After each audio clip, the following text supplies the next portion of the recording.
Čau, Rihards. Pēc iepriekšējā kino atkal sanāca čupa ar jautājumiem. Konkrēti visvairāk jautājumu bija par to, kādā veidā mēs skenējam 8x10 formāta negatīvus. Protams, es varētu skaidrot, ka mēs īsti neskenējam viņus. Nav mums tādas vajadzības. Pārsvarā mēs kontaktus taisam uz fotopapīra. Reizēm arī skanējam, lai varētu prezentēt internetā un tādā garā. Kāpēc skenējam? Daudzi, kas bildē uz 8x10 formātu, konkrēti Amerika, neskenē, bet pārfotografē uz repro galdiem, teiksim, uz kaut kādas gaismas kastes. Pēc tam no pārfotografētiem ar digitālām kamerām drukā digitālas bildes. Bet mēs tiešām, mums ir skeneris, šis konkrētais ir Epsons V750 Pro. Mēs skenējam ar skeneri šīs lietas. Būtu pietiekami arī pārfotografēt. Teiksim, tā dara tāds lielā formāta bildēšanas grants kā Douglas Kirklands Amerikā, kurš slavens ar to, ka viņš savā laikā Marilyn Monroe ir bildējis zīda palagā uz gultas.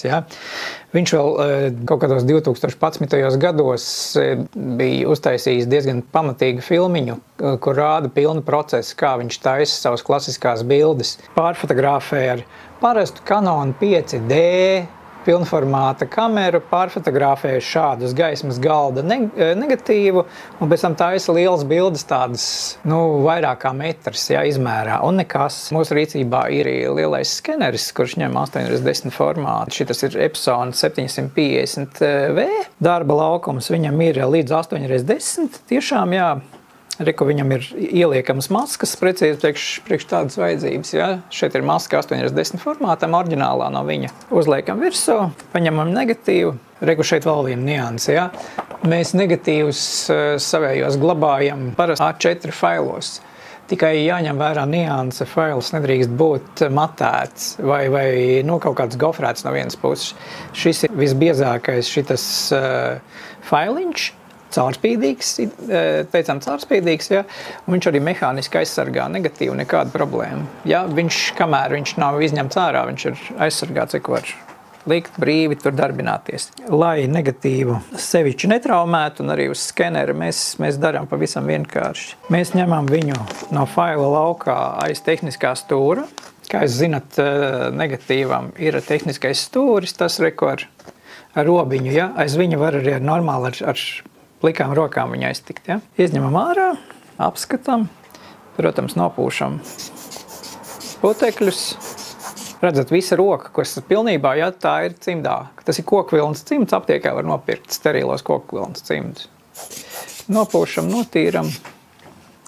Protams, arī skeneri pēc katru reizi nopūšam, un liekam ar emulsiju uz augšu, loksnīti, Redziet, man viena roka, tomēr pieredze, tie daudzie 10 gadu, Viena roka man ir bez cimda, otra ar. Visas manipulācijas, kas nav saistītas ar negatīvu, es varu normāli ar pliku roku veikt. Bet viss, kas ir ar negatīvu, es iecentrēju jau ar roku cimdā. Un tagad mēs viņus skenējam, Ielikam skenerī, lai uzsilst.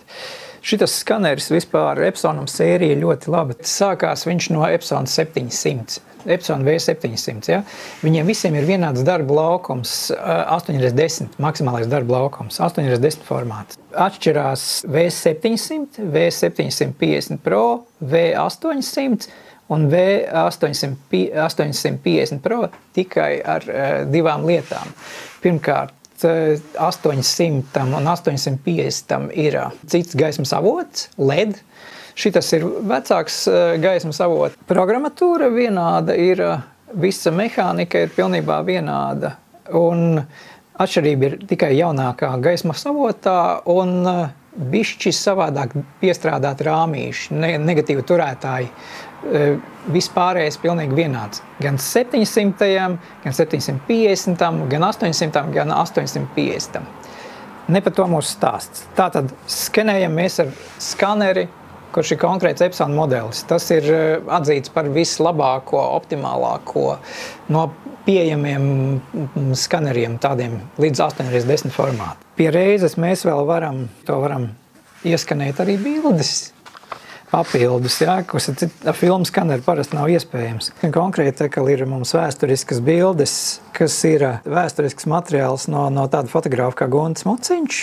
Jā, viņš bija cilvēks, kurš bija piedalījies 90. gadā Masļienku traģēdijas atceres pasākumā. Tas ir 40. gada 15. jūnijā tika uzbrukts, no Krievijas puses tika uzbrukts Masļienku robežu apsardzības punktam, nogalināti kaut kādi 5 robežsargi un iedzīvotāji un aizvesti apņēmu uz Krieviju.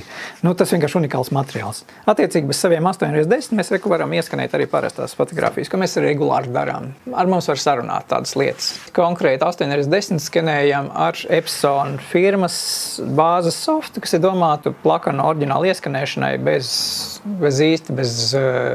šausmīgām profesionālām niansēm. Cik negatīvs ir un pozitīvs ir liela izmēra, no A4, ja?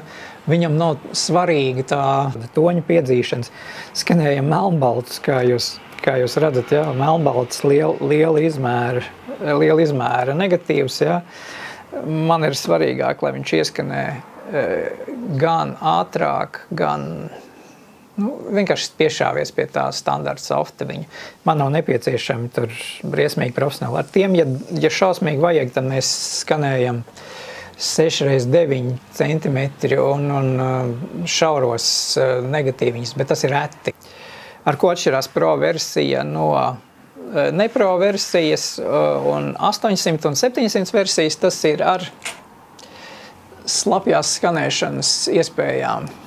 Slapjā skanēšanā tas ir, viņa paredz, ka jūs varat ļoti bojātus un sakaltušus oriģinālus, tas negatīvs, pozitīvs, pierulēt klāt ideāli ar speciālu lubrikantu. Uzpūšat teļu virsū lubrikantu, ja? Pieliekat klāt to oriģinālu, pierulēt ar speciālu plēju, un tad viņš ir ideāli līdzens, pat tad, ja filma ļoti sakaltus vai saskrāpēta. Jūs iegūstat rasumu. Ar to atšķirās Pro versija no vienkāršas versijas. Šo opciju izmanto 1 no 1000 cilvēku. Latvijā es laikam nemaz nezinu nevienu, kurš bez mums to izmantotu. Mēs skanējam pa slepjo, bet tas ir salīdzinoši dārga opcija, jo tas lubrikants pamatīgi maksā. Jā, ir labāka kvalitāte, bet diemžēl ļoti dārgi tas sanāk. Tas īsumā viss.